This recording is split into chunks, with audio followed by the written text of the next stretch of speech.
merci à toutes et à tous de votre présence pour cette conférence de presse de l'intersyndicale à 48 heures de cette 12e journée d'action depuis maintenant plus de 2 mois et demi. Donc on va bien évidemment amener, alors déjà rappeler les détails techniques, logistiques de cette journée d'action jeudi 6 avril, toujours avec 3 manifestations dans le Var, 10h place de la Liberté à Toulon, 10h30 sous-préfecture à Draguignan et 15h30 le long des berges du Carami à Brignoles. Cette journée d'action, évidemment, est dans le prolongement de toutes celles que nous avons menées, dont notamment la dernière, mardi dernier. Elle est importante parce qu'aujourd'hui, eh bien, nous sommes face véritablement à une crise de régime.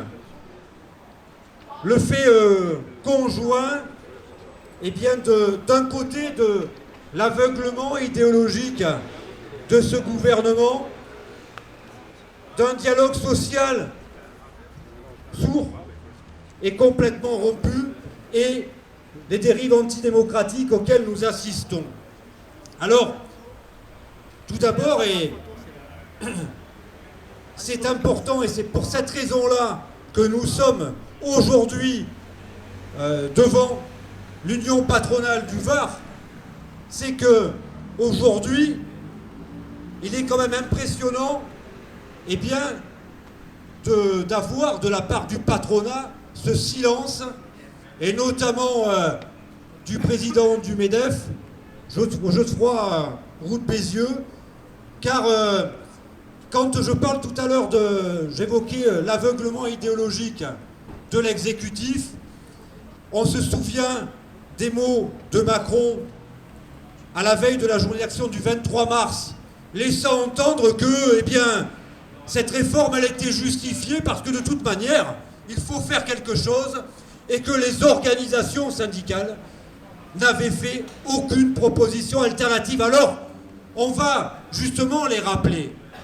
Les rappeler parce que, dans ce projet de réforme, Macron veut continuer à faire porter la réforme et son financement sur les salariés. Ceux-là même dont il vantait il y a 2 ans à peine, quand il y avait la crise sanitaire, eh bien que ces salariés de seconde ligne étaient mal payés, et c'est ceux-là même aujourd'hui, ceux-là auxquels il appelait aux applaudissements il y a 2 ans, c'est ceux-là même à qui il veut faire porter le chapeau et faire travailler 2 ans de plus aujourd'hui. Le constat que nous faisons, eh bien, c'est que ce président est véritablement le président des riches, on l'a dit.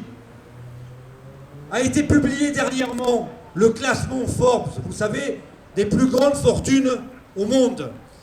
Il y a 20 ans, en France, il y avait 11 milliardaires. 11 milliardaires qui, eh bien, pesaient à peu près 80 milliards d'euros de fortune. Aujourd'hui, 20 ans après, ils sont 88 avec une fortune de 570 milliards d'euros, multiplié par 7 en 20 ans, alors que le PIB, lui, n'a été que doublé.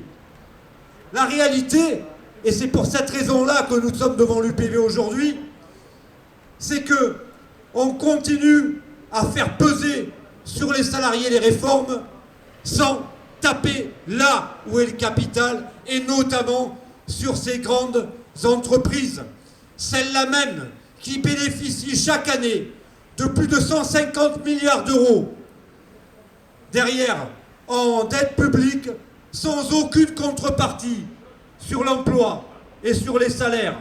D'ailleurs, je vous invite à regarder ce qui a été publié par un think tank patronal, Rexcode, et qui précise, parce que on met toujours en avant, vous savez, l'impossibilité d'augmenter les salaires, ou bien de cotisations supplémentaires pour les retraites du fait du coût salarial, ce fameux coût salarial. Eh bien, ce coût salarial, d'après ce think tank, ne représente que 18%, 18% de la valeur d'un produit industriel, alors même que ces fameux impôts de production, vous savez, que le patronat met toujours en avant en disant qu'ils sont démesurés, ils représentent, eux, 1%. 1% du coût de production. La réalité, elle est là. Et derrière, qu'est-ce que l'on a? Eh bien, on a un exécutif qui continue à s'enfermer sur cette logique-là et dire, eh bien, justement, on continue ces politiques d'exonération, de cotisation sociale patronale. Et notamment, vous le voyez bien, et ça a été mis en avant, avec la suppression de la CVAE, de la cotisation de la valeur ajoutée des entreprises. C'est 8 milliards d'euros de cotisation, de cadeaux faits chaque année. La réalité, elle est là. Donc face à cela, et je ne vais pas être plus long, je vais passer la parole à mes collègues, l'intersyndicale est claire. L'intersyndicale demande le retrait, c'est ce qui sera demandé demain quand l'intersyndicale sera reçue à Matignon par la Première ministre. Nos revendications, elles n'ont pas changé d'un iota par rapport à cela, par rapport à un gouvernement qui veut passer en force.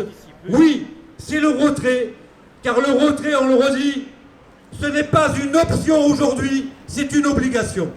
Merci de votre attention.